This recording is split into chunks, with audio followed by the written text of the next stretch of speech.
Hello? Can you hear me? Can you hear me? Hello? Hello? Just going to pinch the ear, see if there's any pain response. No, nothing. Shaking the clavicles gently. Nothing. Pinch the inside of the nose. So there's no response. Now I'm going to check the airways using the head to chin tilt method. I'm just going to look inside, see if there's any blockages. No, nothing there. Now I'm going to listen for breathing. So for 10 seconds I've got my ear down to the mouth, feeling for any air, and whilst looking down the chest area for any natural rise and fall of the chest. No, not breathing. So next thing I need to do is get my phone and I'm going to ring 999. So while I'm waiting for that to connect, I now need to start CPR. So first and foremost, we need to remove any clothing. I need to get my hand, interlock the fingers in the centre of the chest or between the nipple line where it runs straight across. Yeah, bang in the centre, and I'm going to start CPR. If you notice, it's a gentle rocking movement. I am not bending my elbows out. And I'm going to continue this at a rate of 30 compressions to 2 breaths. Now I'm going to pinch the nostrils, open the mouth.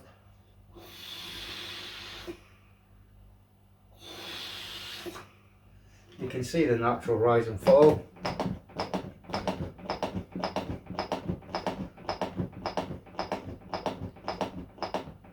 And you would continue doing this until the patient, or the casualty, shows sign of recovery, or you become physically exhausted, or a medical professional comes and tells you to stop.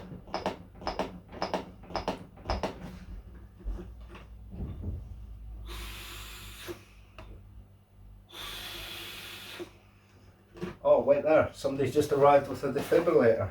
Now, defibrillators are very straightforward to use. Yeah, very simple. So inside the defibrillator pack, you have pads for adults. These ones are marked with training only, and they've also got pictures on them telling you where to place them on the body. So this one is telling me to place it here, and this one is telling me to place on the side like so.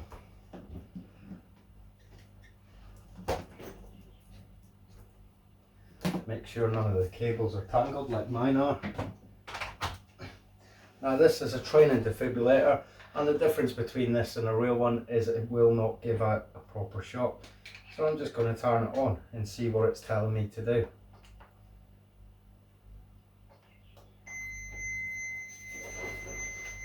Apply pads to patient's bare chest. Plug in pads connector next to flashing light.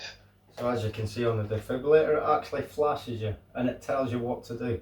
Apply pad, analyzing heart rhythm. It's now analysing the heart rhythm of the Do not casualty. touch the patient. Red flashing light. Red means stop generally, green means go. Shock advised. So now it's telling me a shock Charging. advised. So the machine Stay is charged. clear of patient. Deliver shock now. So you just push Shock the button. delivered. In the real world, that would deliver a shock to the Begin casualties. CPR. And now it's telling you to begin CPR. And it actually beeps to the correct speed and rhythm that you should be going.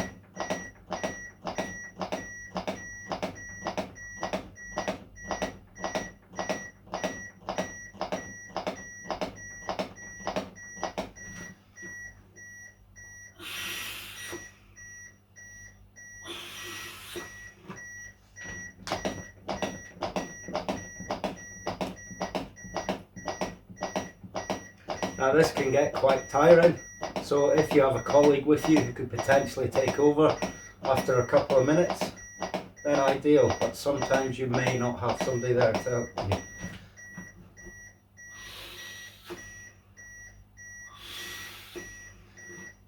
And I'm just going to keep going and see what the AED is going to tell us.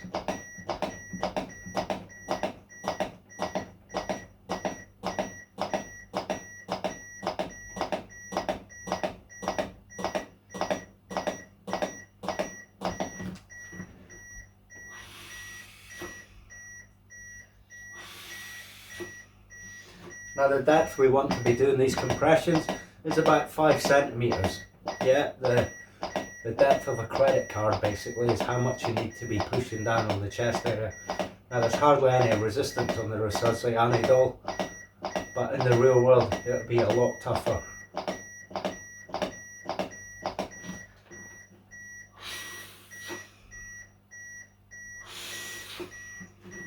Now when I did my first aid instructor course I had to do this for 8 minutes.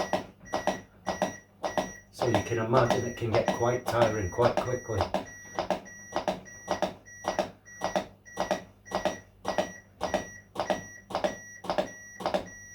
Analyzing heart rhythm.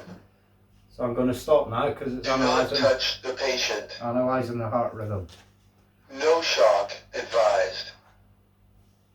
So it's If needed, begin CPR. So again, it's telling me to carry on with CPR. It's detected a rhythm in the heart this time, so it's saying no shock advised. So I would then continue with my CPR. But for the purpose of the video, that is pretty much the primary survey dealt with, how you would deal with a casualty. Thanks for watching that. Goodbye.